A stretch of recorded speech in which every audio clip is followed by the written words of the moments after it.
चुनाव उस पर यदि अध्यक्ष के नाते आप प्रकाश डालेंगे और उसका व्यापारी वर्ग से क्या संबंध है तो हमें ज़्यादा प्रसन्नता होगी। और इसीलिए मैं इस विषय पर अपनी छोटी सी, ये विषय बहुत लंबा है, बहुत लंबा। इसमें यदि कम से कम हमें 2-3 घंटे मिलते तो शायद इस विस्तार पर, लेकिन अंततोगत्वा जिसकी बात सुनील सिंह जी ने कहा, उनको मैंने कहा कि ये एक ऐसी कल्पना है, ऐसा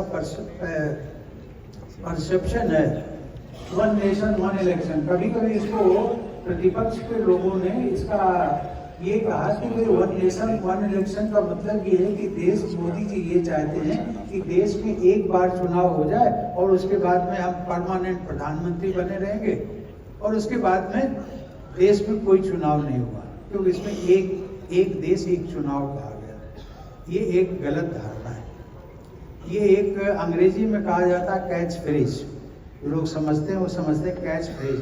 कैच फ्रेज वो शब्द होता है जो कानों को सुनने में अच्छा लगता है।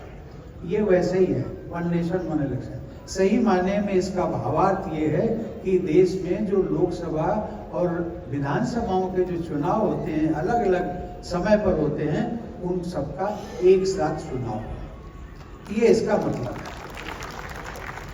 अब मैं, आप सब लोग जानते हैं, बहुत सारे पुराने लोग, जब देश आजाद हुआ था तो 1951 से और 1967 तक, मतलब 5 जो जनरल इलेक्शन हुए हैं, आम चुनाव हुए हैं, वो एक साथ हुए हैं विधानसभा और लोकसभा।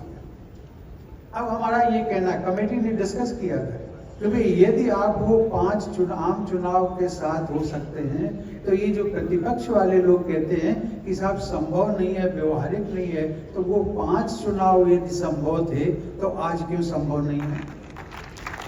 संभव है ना।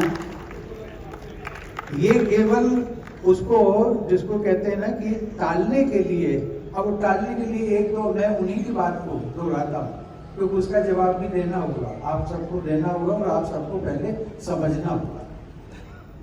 कभी कभी वो कहते हैं कि साहब ये जो हमारा मतदाता है, जो छोटे छोटे दल हैं, राजनीतिक दल हैं, उनको इसका नुकसान होगा।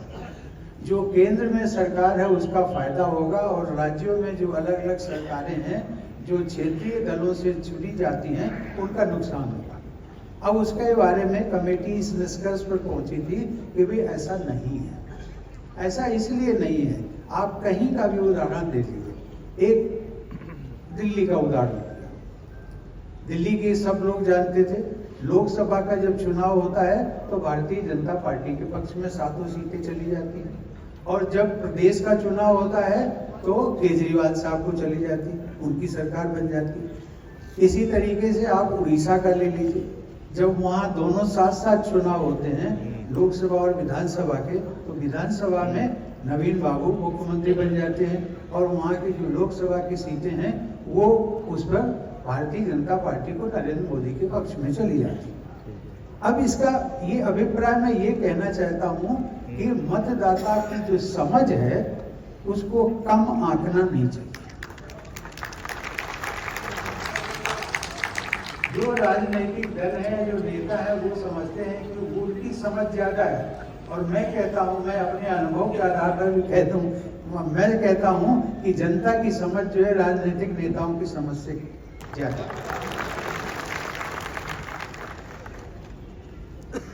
वो कभी कभी कहते हैं कि ये सब एंटी फेडरलिज्म है। कैसे एंटी फेडरलिज्म? संघवाद के खिलाफ है। अब संघवाद के खिलाफ भी पूरा भारत एक है। जब जिसके भी चुनाव होते हैं, जिसकी भी सरकारें बनती हैं, अगर तमिलनाडु की बात लेंगे, आपकी डीएमके की वहाँ सरकार बनती है, उनका जो मेजॉरिटी जो लोकसभा के चुनाव जीत करके आते हैं लोकसभा के, वो पार्लियामेंट में, वो उनके सबसे ज़्यादा उनके होते हैं। तो कभी देश तो पता नहीं, कभी संघवाद की कोई बात ही नहीं होती है, लेकिन कुछ हैं। अभी तो कुछ लोग इस प्रकार से विरोध करते हैं, सही मायने में जिस प्रदेश में हम बैठे हैं। मैंने खुद सुना था परम आदरणीय मुलायम सिंह जी का बयान, उन्होंने पार्लियामेंट में दिया था जब ये विषय उठा था, बहुत पहले, नरेंद्र मोदी के पहले। तब उन्होंने कहा था कि भाई मैं इसका समर्थन करता हूं कि देश में एक साथ चुनाव होने चाहिए, लोकसभा और विधानसभा के। लेकिन आज उनकी पार्टी जो है वो मुकर रही है, वो कह रही नहीं, ये हमें सूट नहीं करेगी, हम इसका विरोध करते हैं। एक साथ नहीं होना चाहिए, लोकसभा का अलग हो, विधानसभा का अलग हो। अभी कांग्रेस की भी यही हालत है। मैं पार्टियों के नाम नहीं लेना चाहता था, लेकिन मुझे आपको थोड़ा समझाने में मुझे आसानी होगी, इसलिए कांग्रेस के भी कई लोग जो हैं इसके पक्ष में बोलते रहे। लेकिन अभी जो प्रतिपक्ष के लोग केवल इसलिए बोल रहे हैं क्योंकि ये जो शुरुआत इसकी की है वो नरेंद्र मोदी ने की। उनको हर चीज जो है, जो नरेंद्र मोदी कहें कि ये होना चाहिए, तो प्रतिपक्ष कहता नहीं होना चाहिए। तो मैंने एक बार प्रधानमंत्री जी को मजाक में कहा, मैंने कहा आप ये क्यों नहीं कहते हो, आप भी खड़े होकर के ये कहते थे कि भाई देश में एक साथ चुनाव नहीं होने चाहिए। तो ये लोग कहने लगे होने चाहिए। मतलब उनको ये समझ में नहीं आ रहा मैं उनके, लेकिन इस सब का एक बहुत, इसीलिए प्रधानमंत्री जी ने जो एक समिति बनाई, हाई लेवल कमेटी, उसमें बहुत सभी क्षेत्र के जो सभी स्टेक होल्डर्स थे उनको दिया। और आप सरप्राइज करते हैं इसकी व्यवस्था को कितना नुकसान होता है, वो मैं आपको थोड़ा सा समझाऊंगा, वो जरूरी है। अब मैं उत्तर प्रदेश की बात करूं, आप कहेंगे भाई क्या फर्क पड़ता है, लोकसभा का अलग हो जाए, विधानसभा का अलग हो जाए, क्या? हर प्रदेश में 4 चक्रों में चुनाव होगा, हर प्रदेश में। उत्तर प्रदेश की बात लीजिए, लोकसभा का एक बार होगा, विधानसभा का एक बार होगा, नगरीय चुनाव एक बार होंगे, ग्राम पंचायत एक होंगे। पूरे देश में के सभी प्रदेशों में यही व्यवस्था है। अब आप इनको उत्तर प्रदेश की बात हम लें तो अभी पिछला जो विधानसभा का चुनाव हुआ था फरवरी 2022 में हुआ। अब इसमें जब चुनाव होते हैं तो जो सत्ता में बैठते हैं उनसे पूछिए और विधायकों से पूछिए, ये जो फरवरी 22 का चुनाव हुआ था इसके 4 महीने पहले सरकार का काम बिल्कुल बंद, मंत्री हों, सांसद हों, विधायक हों, राजनेता हों, सब अपने अपने में हमें टिकट कैसे मिलेगा इसको सुनिश्चित करने में समय लगाएंगे, हमें अपने ऊपर टिकट दिलाने में कैसे दिला पाएंगे, उसमें 6 महीने जो फरवरी में हुआ था उसको मान करके चलिए। ये अक्टूबर 21 अक्टूबर जानते हैं, अक्टूबर के महीने में दिवाली होती है, तो दिवाली से आप मान करके चलिए सरकारी काम बंद। और जब चुनाव होता है तो आपका 1.5 से 2 महीने का MCC जिसको कहते हैं मॉडल कोड ऑफ कंडक्ट, वो लग जाता है। तो आप 6 महीने ये निकाल दीजिए, 6 महीने ये आप निकाल दीजिए, फरवरी में हुआ 6 महीने निकाल दीजिए। अब उसके पश्चात जो है आप आचार संहिता लग गई, सरकारी मशीनें ने काम करना बंद कर दिया, जनता किसी के पास जाती है वो कहते सभी लोग चुनाव में व्यस्त हैं, चुनाव की जो आपकी इलेक्टोरल रोल है उसके सत्यापन हो रहा है, अभी कोई नहीं आएगा, कोई नहीं मिलेगा, अब अगला चुनाव आएगा, अगली सरकार बनेगी तब। अभी ये चीजें बहुत साधारण लगती हैं, लेकिन आपका एक चुनाव में 6 महीने आपके गुजर जाते हैं। अब इसी तरीके से आप देखेंगे कि विधानसभा के बाद में अगले वर्ष 2023 में मई 2023 में उत्तर प्रदेश के स्थानीय निकाय के चुनाव होते हैं। उन निकाय के चुनाव में भी जो आप 2 महीने इधर उधर निकाल दीजिए, कम से कम 4 महीने 5 महीने निकाल दीजिए, मॉडल कोड ऑफ कंडक्ट लगेगा और सरकारी काम नहीं लगेगा। सरकारी काम का मतलब आपका विकास रुक जाएगा। और इसके पश्चात 2023 खत्म हुआ और उसके बाद में मार्च से मई 24 तक जो है आपके लोकसभा चुनाव हुए, उसमें भी आप 6 महीने निकाल दीजिए। और उसके बाद में अभी अगले वर्ष आपकी शायद बारी है, अगले वर्ष जो है पंचायत के चुनाव की है, उसमें भी आप 6 महीने निकाल दीजिए। अब 6 महीने में ज्यादा अगर लगता हो तो ये जो 4 चक्र चलते हैं, हम इनमें 6 महीने की जगह 4-4 महीने ले लेते हैं, तो तो 16 महीने हो गए, मतलब 5 साल का जो समय जनता ने दिया है उत्तर प्रदेश सरकार को, उसके आपके 16 महीने अर्थात 1.5 साल। अब 1.5 साल, 5 साल में आप 1.5 साल निकाल लीजिए, कितना बचा? 3.5 साल। अब मैं इसको दूसरे ढंग से कहता हूँ, जनता ने उन पर शासन करने के लिए, प्रदेश के विकास के लिए आपको जनता ने चुना है 5 वर्ष के, और सही मायने में प्रैक्टिकल रूप में आप जनता के विकास के लिए, जनता को गवर्न करने के लिए केवल उनको 3.5 साल देते। आप प्रदेश की जनता पर नाइंसाफी कर रहे हैं। बहुत बड़ी बात है, एक संवैधानिक नाइंसाफी है ये। और कोई भी पॉलिटिकल पार्टी हो, सब यही करते हैं, इसको कभी लोग सोचते नहीं है। अब ये 1.5 साल यदि आप मान करके चलिए कि एक 20 साल का यदि आप निकाल दीजिए तो आपको कितना हो जाएगा? 6 साल। 6 साल, 20 साल में आप 6 साल आपके चले गए, केवल आपने 20 साल में 14 साल आपने शासन किया है, मतलब विकास के काम आपने 14 साल किए। ये आपको सबसे बड़ा नुकसान जो है प्रदेश का होता है, सबसे बड़ा आपका नुकसान देश का, और देश का होता है अर्थात आगे आने वाली जो पीढ़ी है उनका। अब आप ये समझ सकते हैं कि इसका विकास पर कैसा एक जो कमेटी हुई बनी, उस कमेटी ने बहुत विस्तार से अध्ययन किया, और आप सरप्राइज करोगे कि जो हमने लगभग 100 अखबारों में विज्ञापन दिए, 16 जो हमारी भाषाएं हैं अधिकृत उनमें विज्ञापन दिए, और इसके अलावा हमने ईमेल और जो हमारा सोशल मीडिया इन सब के माध्यम से मांगे, और उसका जो परिणाम निकल करके आया, जो जनता ने दिया है, हमें मैंडेट दिया है, उसके मुताबिक 80% जनता ने इसको हाँ की कि देश में एक साथ चुनाव होगा। और इसमें जो हम लोगों ने इंटरैक्ट किया है किन लोगों से, आज तक किसी कमेटी में, एक तो सबसे बड़ी कमेटी की जो रिपोर्ट है 18,621, भारत सरकार ने आज तक कोई ऐसी रिपोर्ट अभी तक नहीं आई है 75 सालों में जो कि इतनी बड़ी रिपोर्ट हो। और उसका फायदा है, फायदा ये है कि कोई यदि अध्ययन करना चाहे तो वो एक बार अपने कंप्यूटर लेकर के टेबल पर बैठ जाएगा, उसको 4 दिन लगे, 6 दिन लगे, 8 दिन लगे, और वो हटे नहीं, उसको किसी लाइब्रेरी में जाना नहीं पड़ेगा, किसी वकील से कंसल्ट नहीं करना पड़ेगा, कहीं नहीं जाना पड़ेगा, और उसमें सब कुछ आपको मिल जाएगा। इसके पहले अनेक कमेटियां बैठ चुकी हैं, उन्होंने भी रिपोर्ट अपनी दी है।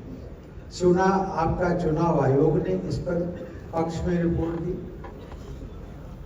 विधि आयोग ने अपनी रिपोर्ट दी, पार्लियामेंट्री कमेटी ने अपने पक्ष में रिपोर्ट दी, और इस कमेटी में, हमारी वाली कमेटी में, जो पहले कभी नहीं हुआ था, हमने 4 भारत के पूर्व CJI, chief justice of India, उन सबको हमने आमंत्रित किया। लगभग 28 chief justice of different high courts, उनको हमने आमंत्रित किया। अब ठीक है, उन्हें, लेकिन मैं मेजॉरिटी के साथ कहता हूँ, मेजॉरिटी के लोगों ने कहा है कि नहीं, ये पक्ष में होना चाहिए देश के हित में। और जहाँ तक व्यापारियों का संबंध है, व्यापारियों से जुड़ी हुई आपकी जो संस्थाएं हैं, फिक्की है, CII है, बार काउंसिल ऑफ इंडिया है, इन सभी संस्थाओं को हमने जोड़ा। और इसमें एक सबसे और नई चीज जिसका उल्लेख हमारे पूर्ववर्ती स्पीकर ने भी किया, हमने ये कहा कि भाई इस कमेटी तो आप सब कुछ कर रहे हो, ये तो इसका करिए कि यदि ये लागू हो जाता है, एक साथ एक देश एक साथ चुनाव, तो हमें ये बताइए इसका भारत की इकोनॉमी, आर्थिक दृष्टि, GDP पर क्या फर्क है।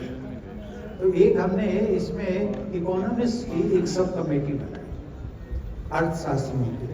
उन अर्थशास्त्रियों में 1-2 हमारे विदेश के भी, उन सब लोगों ने ये रिपोर्ट जिसका उल्लेख किया था, उस रिपोर्ट में उन्होंने निष्कर्ष में ये दिया कि जब ये लागू हो जाएगी व्यवस्था, तो देश की जो जीडीपी है वो 1 से 1.5% अपने आप इसके बढ़ने की संभावना है।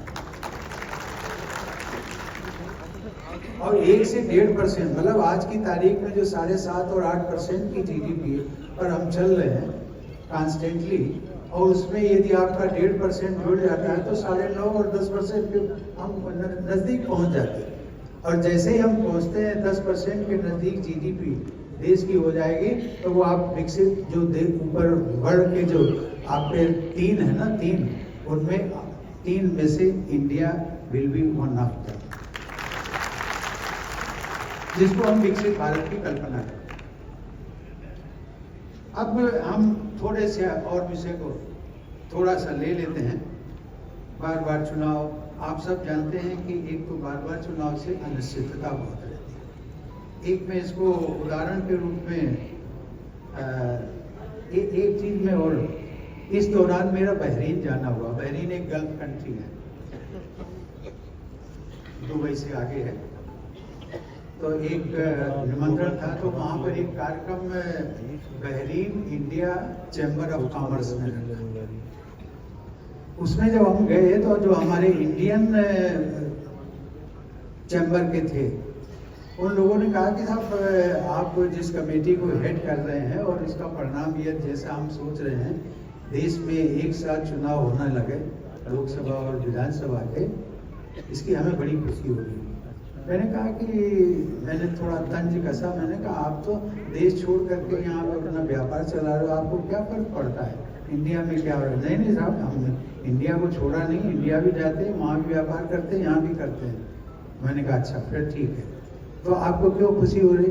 कह लगे हमें खुशी इस बात की हो रही है, जो हमने बताया ना कि हर प्रदेश में 4 चक्र में चुनाव होते हैं। तो वो कहते हैं ये राजनीतिक दल वाले हैं ना, चंदा मांगने आते हैं, और अगर 5 साल में एक बार चुनाव होगा तो एक बार ही आएंगे, नहीं तो अभी जो है वो 4 बार आते हैं। तो उन्होंने कहा एक बात और संतोष की बात कही, उन्होंने कहा चंदा देने में हमें परेशानी नहीं है, चंदा हम तब भी देंगे, सबको देंगे, ज्यादा देंगे, लेकिन परेशानी हमें हमारे जो टाइम की वैल्यू है व्यापारियों की, उसको वो समझते नहीं। और एक प्रदेश हो या एक जिला हो, कम से कम 6 या 8 पार्टियां, पॉलिटिकल पार्टी छोटी मोटी, 2-3 बड़ी होती हैं, 4-5 छोटी छोटी होती हैं, वो सब आते हैं, सबको हम अपने हिसाब से देते हैं। लेकिन वो जो राजनेता होते हैं वो हमें 11 बजे का टाइम देते हैं। अच्छा, और एक विशेषता और कही, एक दिन में एक ही राजनीतिक दल के नेता आएंगे। उस दिन जो है उनको पक्का कर लेते हैं कि आपके पास और तो कोई नहीं आने वाला है, नहीं तो फिर हम आएंगे, और आने का समय देते हैं 11 बजे और आते हैं दिन में 3 बजे। अब वो हमारा दिन पूरा वेस्ट हो जाता है। हम किसी भी अपने व्यापारी वर्ग के प्रतिनिधि मंडल से मिलना चाहें, ना हम मिलने जा सकते हैं और ना हम उनको बुला सकते हैं। तो कहने लगा हमारे साथ टाइम की कीमत वो नहीं समझते। और आप मान करके चलिए हर चक्र में जो है वो एक 8 से 10 दिन हमारा चला जाता है, 1 सप्ताह मान करके चलिए, और उसके अलावा जो है 4 सप्ताह आप निकाल लेंगे, अर्थात 1 महीना हमारा चला जाता है।